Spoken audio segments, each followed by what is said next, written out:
राहुल गांधी लद्दाख के दौरे पर थे, लेकिन इस दौरे को भी उन्होंने सियासी बना दिया और सरहद की सुरक्षा पर सवाल खड़े कर दिए। फिर क्या था? बीजेपी के नेताओं में एक एक आरोपों का करारा जवाब दिया। दरअसल राहुल गांधी ने आरोप लगाते हुए कहा कि चीन भारत की जमीन छीन रहा है। तो बीजेपी ने राहुल पर पलटवार करते हुए कहा कि भारत की जमीन छीनने का किसी में दम नहीं है। राहुल गांधी ने आरोप लगाते हुए कहा कि चीन भारत में घुसपैठ कर रहा है। तो बीजेपी ने कहा कि राहुल गांधी देश को बदनाम कर रहे हैं। जब राहुल गांधी ने कहा चीनी सेना ने जमीन पर कब्जा किया, तो बीजेपी ने कहा देश को बदनाम करना राहुल गांधी की आदत है। और इतना ही नहीं, राहुल गांधी ने कहा भारत चीन सीमा सुरक्षित नहीं। तो बीजेपी ने जवाब में कहा राहुल गांधी जवानों का मनोबल तोड़ रहे हैं। आपको रिपोर्ट दिखाते हैं कि कैसे राहुल गांधी के बयान पर संग्राम छिड़ा है।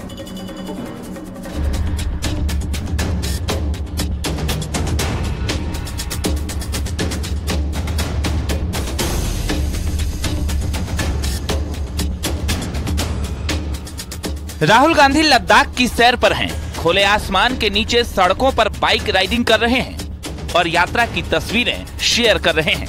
नजारा अद्भुत है, लेकिन सियासत से भरा, क्योंकि यात्रा के दौरान जब उन्होंने अपनी बात रखी तो सवाल सुरक्षा पर खड़े कर दिए। उन्होंने कहा चीन की सेना भारत की सीमा में घुसपैठ कर रही है और इस दावे के समर्थन में उन्होंने लद्दाख के लोगों का नाम भी लिया। यहाँ पे तो सब लोग कह रहे हैं कि चाइना की सेना घुसी है और इनकी जो पहले जो ग्रेजिंग लैंड होती थी वो ले गए हैं, वहाँ ये जा नहीं सकते हैं। तो यहाँ तो क्लियरली सब लोग कह रहे हैं। प्रधानमंत्री जी ने कहा 1 इंच जमीन नहीं गई, मगर वो सच नहीं है। तो ये तो यहाँ आप किसी से भी पूछ लीजिए, वो आपको बता देंगे। लद्दाख में तो काफ़ी कंप्लेंट है। जो इनको स्टेटस दिया गया है इससे ये खुश नहीं है। इनको रिप्रेजेंटेशन चाहिए और बेरोजगारी की समस्या है। सब लोग यही कह रहे हैं कि बेरोजगारी बहुत है और महंगाई बढ़ रही है। प्रधानमंत्री नरेंद्र मोदी समेत गृह मंत्री अमित शाह और रक्षा मंत्री राजनाथ सिंह कई बार सार्वजनिक मंच से देश को भरोसा दिला चुके हैं कि देश की सरहद हमारे सुरक्षा बलों के साथ सुरक्षित है और कोई भी हमारे देश की 1 इंच जमीन पर भी कब्जा नहीं कर सकता। लेकिन राहुल गांधी ने जैसे ही सरहद की सुरक्षा पर सवाल खड़े किए, संग्राम छिड़ गया और बीजेपी ने राहुल गांधी पर चौतरफा हमला बोल दिया। और राहुल गांधी जब आप लद्दाख की बात कर रहे हैं तो आज मुझे आपको 2 चीज स्मरण दिलाना है।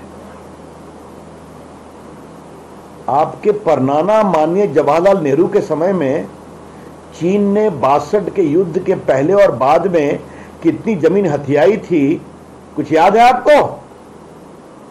दलाई लामा को किस तरह तिब्बत से भगाया गया था, कुछ याद है आपको? तिब्बत पर किस प्रकार से क्या क्या हुआ, कुछ पता है आपको? राहुल गांधी जी जो भी बोलते हैं वो देश को बदनाम करने के लिए, और चाहे 15 अगस्त पर उनका बयान हो, चाहे लद्दाख का बयान हो, हिट एंड रन, झूठ बोले निकल गए, झूठ बोले निकल गए। ये एक तरह से झूठ बोलने की महारत थी। राहुल गांधी के आरोपों पर बीजेपी ने पलटवार किया और राहुल गांधी पर जवानों के मनोबल तोड़ने का आरोप लगा दिया। तो दूसरी तरफ उत्तराखंड के पूर्व मुख्यमंत्री हरीश रावत राहुल गांधी के समर्थन में सामने आ गए।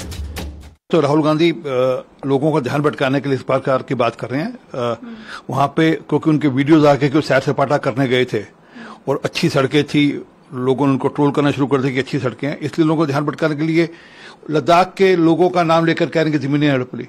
उनके जो फंक्शनल आर्म हैं, नेगोशिएटर जो सरकार के हैं, वो जब इस बात को स्वीकार कर रहे हैं कि दिपसांग से और डेमचौक से चीन हटे, तब मीनिंगफुल बातचीत होगी, तब सी और श्री मोदी जी के ब्रिक्स सम्मेलन में साउथ अफ्रीका में बातचीत का आधार बन सकता है।